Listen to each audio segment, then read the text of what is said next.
রাসূল করিম সাল্লাল্লাহু তাআলা আলাইহি ওয়াসাল্লাম ইরশাদ করেন, কোনো মানুষ যদি 5 ওয়াক্ত নামাজের পরে আয়াতুল কুরসি পড়ে, আল্লাহর নবী বলেন, লাম ইয়ামনাহু আন দুখুলিল জান্নাতি ইল্লাল মাউত, মৃত্যু ছাড়া তাকে জান্নাতে যেতে আর কেউ বাধা দিবে না। অর্থাৎ তার আর জান্নাতের মধ্যে পার্থক্য শুধু মৃত্যু। এজন্য 5 ওয়াক্ত নামাজের পরে আয়াতুল কুরসি পড়া। পড়েন আয়াতুল কুরসি। বিসমিল্লাহির রহমানির রহিম। সকলে হালকা আওয়াজ দিয়ে পড়েন, বিসমিল্লাহির রহমানির রহিম। আল্লাহু লা ইলাহা ইল্লা হুয়াল হাইয়ুল কাইয়্যুম লা তাখুযুহু সিনাতুন ওয়া লা নাওম লাহু মা ফিস সামাওয়াতি ওয়া মা ফিল আরদ من ذا الذي يشفع عنده إلا بإذنه يعلم ما بين أيديهم وما خلفهم ولا يحيطون بشيء من علمه إلا بما شاء وسع كرسيه السماوات والأرض ولا يؤوده حفظهما وهو العلي العظيم। এটা পড়ার সময় দুটো জিনিস খেয়াল করব। একটা হলো আমি কি পড়ছি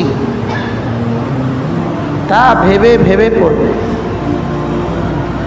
আর 2 নাম্বার হলো আমাকে কি দিবেন তা ভেবে ভেবে পড়ব। কি দিবেন এটাকে বলে ইস্তেহজার, আর কি পড়ছি এটা বোঝা এটাকে বলে ইস্তেশার। ইস্তেশার মানে আমি কি করছি এটা যেন আমি বুঝি, আর ইস্তেহজার মানে এটা করলে আমাকে কি দিবেন এটাও যেন আমার জেহেনে থাকে। তাইলে আমরা কি পড়ব বলেন? যারা আয়াতুল কুরসি পারেন না তারা শিখে নেবেন, যারা পারি তারা 2 ভাবে পড়ব, ইস্তেহজার ইস্তেশার। বলেন, ওস্তাদরা বলেন, ছাত্ররা বলেন, ইস্তেহজার ইস্তেশার। যেন শুধুই তাবিজ তোমার মতো হয়ে না যায়। আমাদের দেশে অনেকে তাবিজ লেখে, কি লেখে উনিও বুঝে না, কি যে লিখে দিছে উনিও বুঝে না। এরকম না হয়, বুঝে এখানে আসো, বুঝে এখানে আসো। একটা চেয়ার দাও, বড় একটা চেয়ার দাও।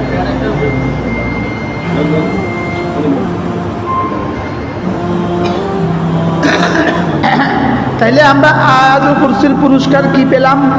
জান্নাত। কি পাইলাম বলেন? এবার আমি আপনাদেরকে একটা প্রশ্ন করি, কর্মের দাম বেশি না পুরস্কারের দাম বেশি? এ হলো প্রশ্ন। কাজটার দাম বেশি না পুরস্কারটার দাম বেশি? আপনি একটা ঘর বানালেন, 5 কোটি টাকা ব্যয়, প্রধান প্রকৌশলী, প্রধান মিস্ত্রি এই কাজ আপনার কাছে অনেক খুশি হয়ে আপনি তাকে পুরস্কার দিবেন। বলুন তো, আপনি তাকে 5 কোটি টাকা ব্যয় ঘর বানিয়েছেন, আর এই প্রধান মিস্ত্রিকে আপনি পুরস্কার দিলে কত দিবেন? 10 কোটি, 10 লাখ। কত দিবেন পুরস্কার দিলে? কত দিবেন? 1,50,000।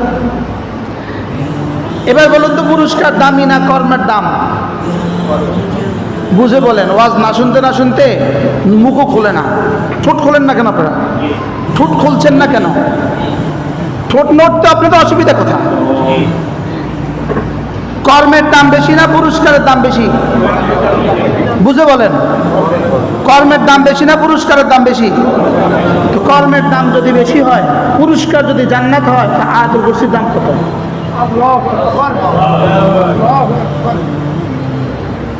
বুঝতে পারলেন না? পুরস্কার যদি জান্নাত হয় তো আয়াতুল কুরসির দাম কত? জাঙ্গির সাহেব এখানে আসুন। আপনি দরকার আমার প্রত্যেক মাসে মজলিস করতে হবে, আর না এই মূর্খ সব মূর্খ হয়ে কবরে চলে যাবে। এই মজলিস না করলে মৌলবী মূর্খ হয়ে যাবে, মৌলবী মূর্খ হয়ে যাবে, মুফতি মূর্খ হয়ে যাবে। কর্মের দাম বেশি না পুরস্কারের দাম বেশি? তা আয়াতুল কুরসি 5 ওয়াক্ত নামাজের পরে আয়াতুল কুরসি পুরস্কার কত? এবার আয়াতুল কুরসির দাম কত?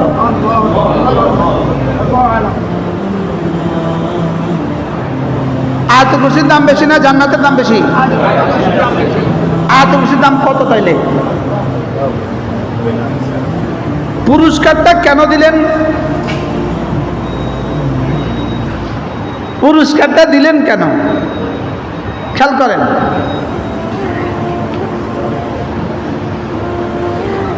মিস্ত্রি ঘর বানিয়ে দিয়েছে, আপনার ঘর উদ্দেশ্য না আপনি মিস্ত্রিকে পুরস্কার দেওয়া উদ্দেশ্য? কর্ম উদ্দেশ্য না পুরস্কার উদ্দেশ্য? কর্ম উদ্দেশ্য। কর্ম উদ্দেশ্য না পুরস্কার উদ্দেশ্য? এবার বলেন আয়াতুল কুরসি পড়িয়ে নেওয়া উদ্দেশ্য না জান্নাত দেওয়া উদ্দেশ্য? আমাকে দিয়ে আয়াতুল কুরসি পড়িয়ে নেওয়া এটা আল্লাহ তাআলার উদ্দেশ্য। সুবহানাল্লাহ বলেন। রাজমিস্ত্রিকে আপনি পুরস্কার দিলেন, আপনার ঘর বানায় দিল, হুজুর সৌজন্য আবার বলছি 5 কোটি টাকা ব্যয় ঘর করছেন, তাকে 50,000 টাকা পুরস্কার দিচ্ছেন। আপনি কি আপনার জীবনের সব জমা করছিলেন এই? আসসালামু আলাইকুম। হ্যাঁ বাকি পড়েন, আমি বয়ান করি, বলেন তাড়াতাড়ি। কি লেগে গেছে?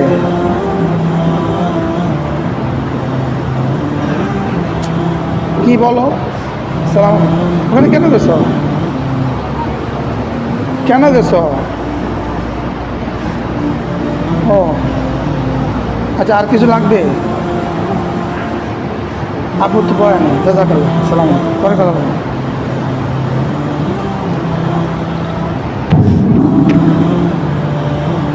পাঁচ কোটি টাকার কর্ম পুরস্কার কত? 50,000। আপনি কি আপনার জীবনের সব টাকা বানিয়েছেন, সব টাকা কামিয়েছেন ওকে পুরস্কার দেওয়ার জন্য নাকি হল করার জন্য?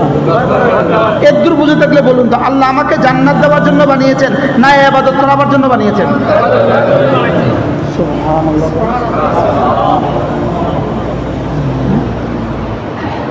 তাহলে ইবাদতের দাম বেশি না জান্নাতের দাম বেশি? এবার আয়াতুল কুরসির দাম বেশি না জান্নাতের দাম বেশি? বুঝে গেছে।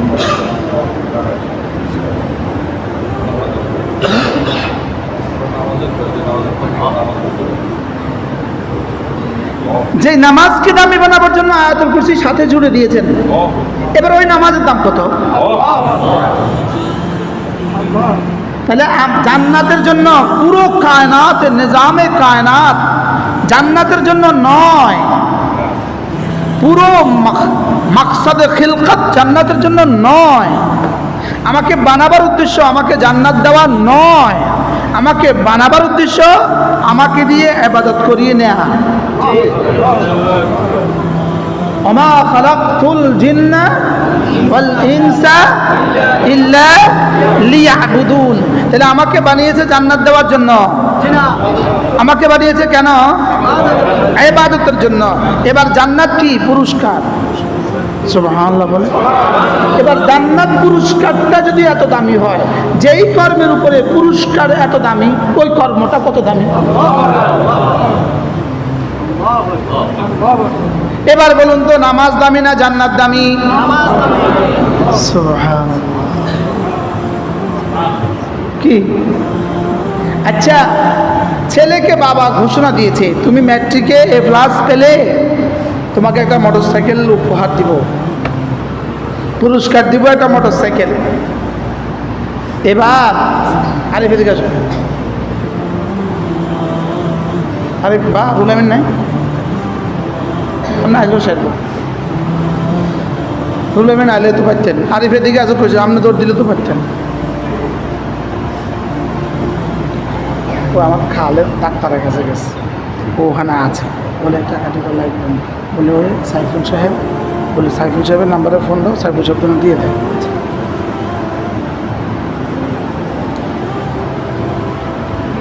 কি বলছি, ছেলে মোটরসাইকেলের জন্য কি করছে, বাবা মোটরসাইকেল ঘোষণা দিয়েছে, কি পাইলে A+ পেলে মোটরসাইকেল দিবে। আচ্ছা আপনি এবার বলেন A+-এর দাম বেশি না মোটরসাইকেলের দাম বেশি? বাবা এখানে মোটরসাইকেল দেওয়ার পেছনে উদ্দেশ্যটা কি? আর A+ পাওয়ার পেছনে A+ উদ্দেশ্য না আগামী এক ফিউচার, আগামী এক মুস্তাকবেল, আগামী 40 বছরের এক ইতিহাস উদ্দেশ্য, জীবনের এক ইতিহাস উদ্দেশ্য। তুমি যদি বাবা A+ পাও, আমি তোমাকে একটা মোটরসাইকেল দিয়ে দিব। A+-এর পেছনে তার উদ্দেশ্য, ও যদি A+ পায়, সব সাবজেক্টে সে 80 করে পাবে, তাহলে সে ভালো কলেজে ভর্তি হবে, এবার ইন্টারমিডিয়েটও ভালো করবে, এবার সে মেডিকেলে ভর্তি হবে, এবার সে বুয়েটে ভর্তি হবে, এবার সে ভালো ইউনিভার্সিটি পড়াশোনা করবে, এবার সে আরও ভালো হবে, এবার সে BCS করবে, এবার সে রেজাল্ট BCS-এর ম্যাজিস্ট্রেট হবে, ধীরে ধীরে সচিব হবে। তো তার পেছনে মোটরসাইকেল ঘুরবে না প্রাডো ঘুরবে? কয়টা প্রাডো ঘুরবে? তো বাবা তাকে মোটরসাইকেল পুরস্কার দেওয়ার পেছনে বাবার উদ্দেশ্য এক ইতিহাস, এক কি? আমাকে যে আমার রব বলেছেন, তুমি যদি নামাজের পরে আয়াতুল কুরসি পড়ো, মরতে দেরি হবে, জান্নাত দিতে দেরি হবে না। মূলত এর পেছনে আল্লাহ তাআলার উদ্দেশ্য, তুমি আয়াতুল কুরসি পড়বা, এক এক শব্দ নিয়ে চিন্তা করবা, আমার জাত ও সিফাতের ইয়াকিন তোমার কলিজায় ঢুকাবা, আর ওটা যদি ঢুকাও তো তোমার জীবনের প্রতিটা সেকেন্ড দামি হয়ে যাবে।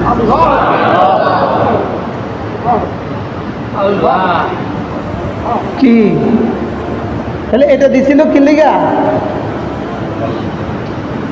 এটা কলিজায় বসাবার লেগা, বলেন। লেকিন আমরা পড়ছি, যারা পড়ছি তো পড়ছি, যারা পড়তে পারি তারা পড়তে পারি, লেকিন দিল থেকে পড়ি না, দিল থেকে বুঝি না। আর দিল থেকে যারা আমরা বুঝি, আমরা কিছু মানুষ আছি বুঝি, লেকিন আমি যখন এটা পড়ছি তখন এটার বুঝ আর তর্জমার কোনো অংশই আমার কলিজায় ঢুকে না। বাস্তব না বাস্তব?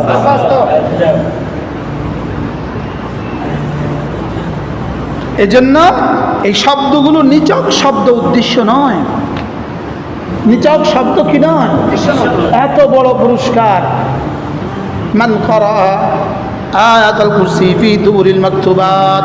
তোমরা দুজন একদম পিছু চলে যাও, এই দুজন তোমরা পিছু চলে যাও, আপনার সামনে আসো, তোমরা উঠে পিছনে যাও, উঠে পিছনে। মান করা আয়াতুল কুরসি ফি দুবুরিল মাকতুবাত, যে 5 ওয়াক্ত নামাজের পরে আয়াতুল কুরসি পড়বা, লাম ইয়ামনাহু আন দুখুলিল জান্নাতি ইল্লাল মাউত, মৃত্যু ছাড়া তাকে জান্নাতে যেতে আর কোনো বাধা থাকলো না। মৃত্যু ছাড়া জান্নাতে যেতে তাকে আর কেউ বাধা দিবে না। যদি সুযোগ থাকতো তাহলে বলে দিত সঙ্গে সঙ্গে জান্নাত, লেকিন মৌতের আগে জান্নাত দেওয়ার সুযোগ নাই, এজন্য এটা বলেন নাই। বলেছেন মৌতের পরে সঙ্গে সঙ্গে জান্নাত।